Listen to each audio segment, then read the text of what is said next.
Tras la presentación del informe del Estado de la Nación, el diputado Rafael Ortiz Fábrega, presidente de la Asamblea Legislativa, propuso que en los primeros meses del año se realicen talleres enfocados en los temas prioritarios para trabajar en alcanzar grandes acuerdos dentro de la Asamblea Legislativa. Es claro los enormes retos que enfrenta nuestro país. Los análisis, el diagnóstico, la riqueza de la información que tiene este informe, es mi criterio que debe ser fuente de consulta y de discusión a nivel de la Asamblea Legislativa, de los asesores, las asesoras y por supuesto los representantes populares, las diputadas y los diputados. La calidad de nuestra legislación, sinceramente, va a estar muy relacionada en el tanto lo amparemos a un análisis de situación realista, riguroso, en los diferentes campos en los que tenemos que resolver las necesidades de nuestro país.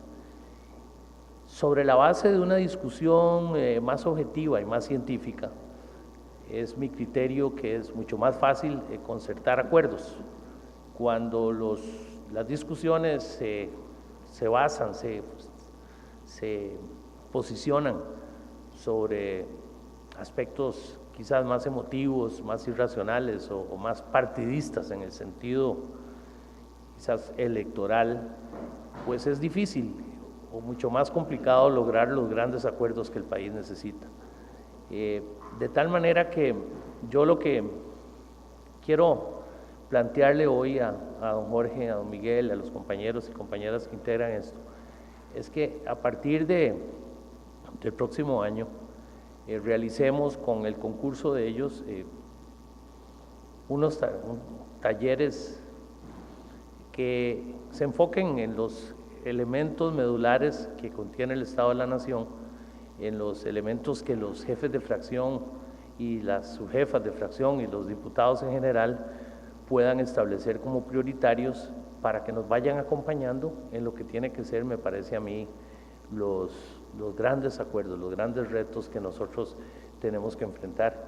Pronto cumpliremos la mitad del camino y creo que nuestra responsabilidad, nuestra obligación es, sinceramente, tener a nuestra mano esos elementos que el Estado de la Nación nos da, nos facilita, para poder, sin duda alguna, tener proyectos que vayan encaminados a conseguir, yo creo que la finalidad por la cual todos estamos aquí, que es generar mejores condiciones de vida para todos los costarricenses.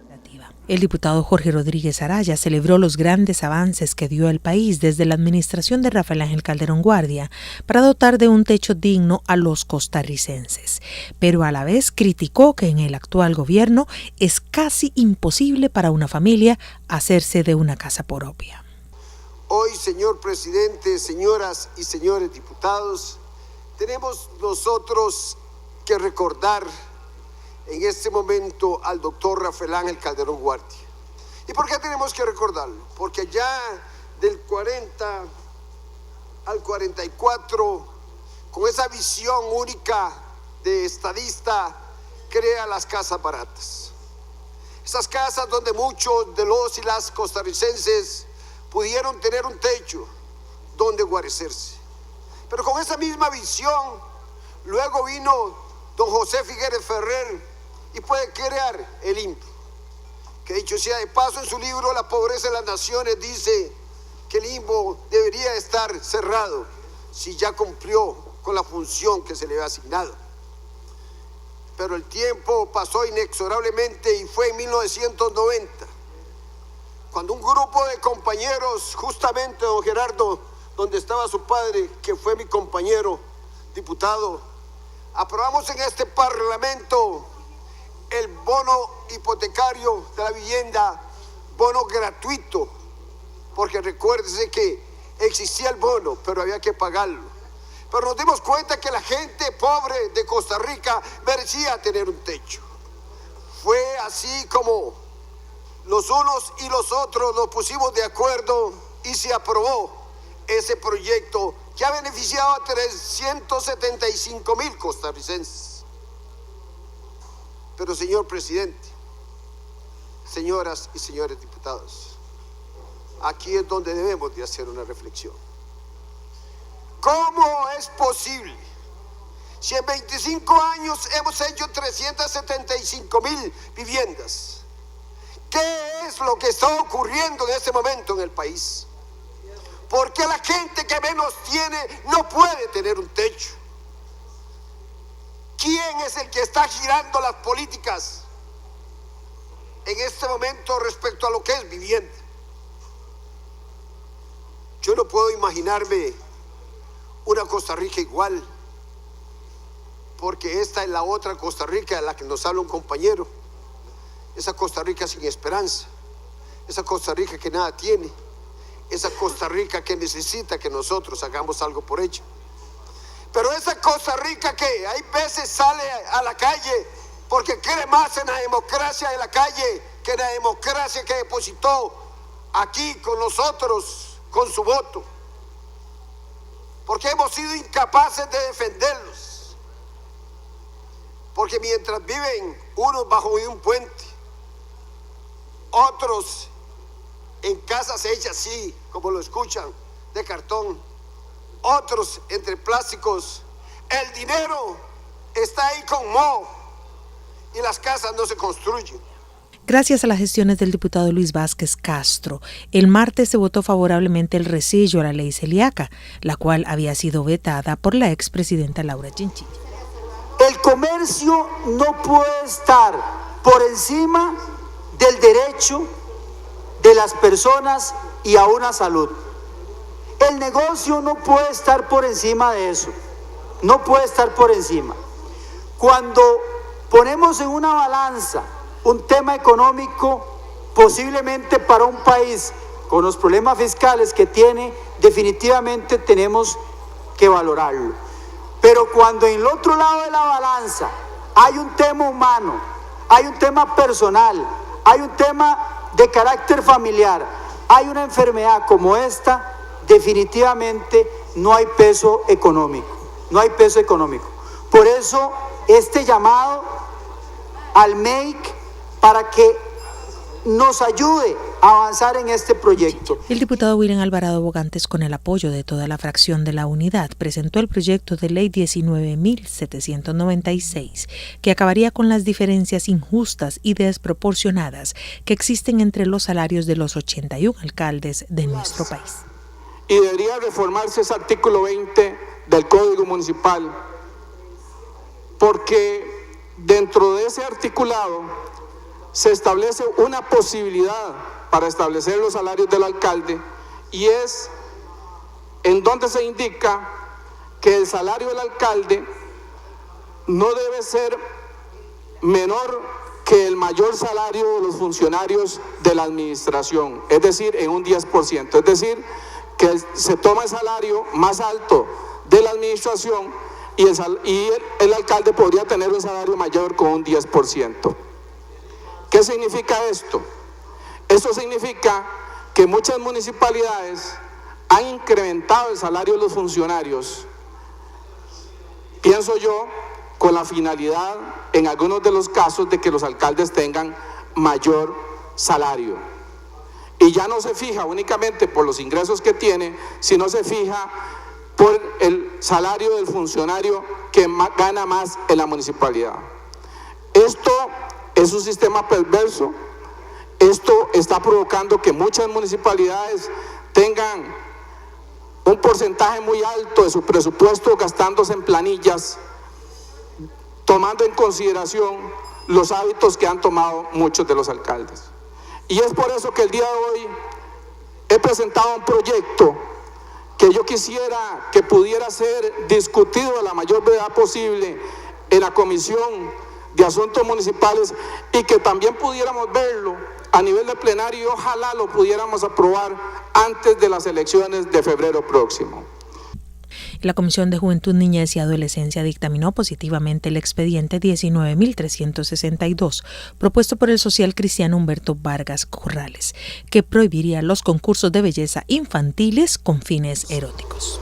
Hoy es un día muy importante para Costa Rica. En la Comisión de Niñez y Adolescencia el día de hoy logramos dictaminar de una vez por todas el proyecto que prohíbe los concursos de belleza con niños menores de edad. Este tipo de concursos que han venido flagelando la sociedad costarricense, donde se exponen a los niños y niñas en actitudes sexualmente explícitas,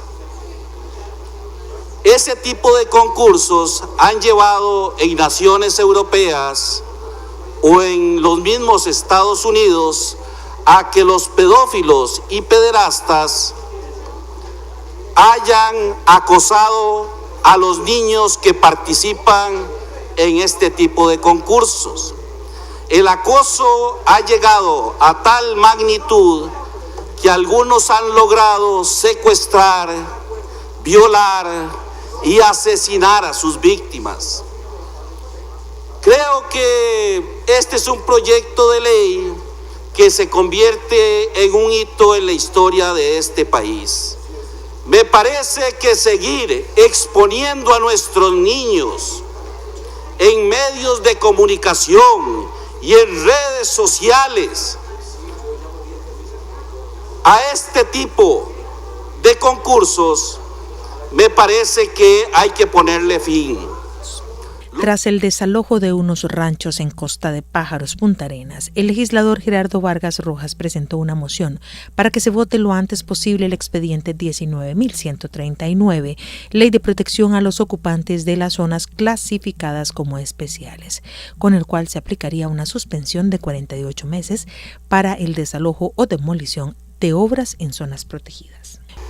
Resulta que aparentemente una vecina de la comunidad extranjera con mucho más poder adquisitivo le pidió al señor alcalde que desalojara a esas personas humildes, que sacara y que les demoliera sus viviendas por estar ubicadas en zona marítimo terrestre. Quiero decirles que a partir de ese momento tuve una enorme agonía y sigo con una profunda amargura e insatisfacción. Esta situación afrontada el día de hoy por esos costarricenses no hubiese tenido que ser afrontada por esos costarricenses si en este Parlamento hubiésemos aprobado el proyecto de ley de moratoria a ocupantes de zonas especiales de protección, proyecto 19.139, proyecto que durante los primeros meses de función de esta integración legislativa se dispensó de todo trámite. Y lo tenemos ya para votarlo en este plenario. Y yo no entiendo por qué no lo hemos votado. Si aquí todos estamos a favor de esa gente humilde que está sufriendo la inseguridad jurídica. Nuestro jefe de fracción, el diputado Johnny Leiva, y la presidenta de la Comisión de Asuntos Hacendarios, la legisladora Rosibel Ramos, lamentaron el pacto entre el PAC, el Partido de Liberación Nacional, y el Frente Amplio, que permitió votar positivamente en primer debate un presupuesto 2016 irresponsable. Se entregaron y eso fue lo que hicieron, porque hoy con 13 diputados más 18 hubiéramos tenido todas las posibilidades de hacer los recortes necesarios. Hoy este país necesita un minuto de silencio por lo que ustedes están haciendo, porque descaradamente lo que ustedes hoy le están haciendo a este país no tiene nombre, don Ronnie. Aquí están hoy los votos necesarios de una oposición que se unió el 1 de mayo para por lo menos aprobar normas presupuestarias de eficiencia. Así es que déjeme mentirle a los costarricenses, don Ronnie, discúlpeme. Apagar un incendio con gasolina o con agua. Cuando se enfrenta a un incendio, Lo cuerdo es echarle agua, no gasolina para pagarlo. En momentos en que Costa Rica enfrenta una enorme conflagración fiscal, con un déficit fiscal que este año ya alcanzó el 6% del Producto Interno Bruto, lo responsable sería aprobar un presupuesto nacional que reduzca el déficit o al menos lo contenga. Esa, señoras y señores diputados, es la pregunta fundamental que debemos plantearnos al decidir sobre el presupuesto nacional para el año 2016. Se trata de un presupuesto que contribuye a reducir o al menos minimizar el problema fiscal, o se trata de un presupuesto que le echa gasolina al fuego y agrava el problema. La respuesta a esa pregunta evidenciará el nivel de responsabilidad o irresponsabilidad con que cada quien está respondiendo a un acuciante problema económico nacional y que ha venido creciendo sistemáticamente en las últimas administraciones por políticas irresponsables del gasto que han seguido. No se trata de que estemos ante una situación sin soluciones. Tenemos una propuesta que claramente agrava el problema al incrementar el déficit fiscal en casi un 1% del Producto Interno Bruto, pasando de un faltante del 6% en el 2015 a un agujero fiscal del 6.9% para el año entrante, como sucede con el dictamen de mayoría. Y tenemos también una propuesta que no agrava el problema, al incluir medidas que me permitirían una contención del gasto hasta en 234.000 millones de colones, más la reducción que se ha dicho podría plantear el gobierno. Así que, compañeras y compañeros diputados, sí hay soluciones. Muchas gracias por habernos acompañado. Los esperamos la próxima semana con más noticias de la unidad.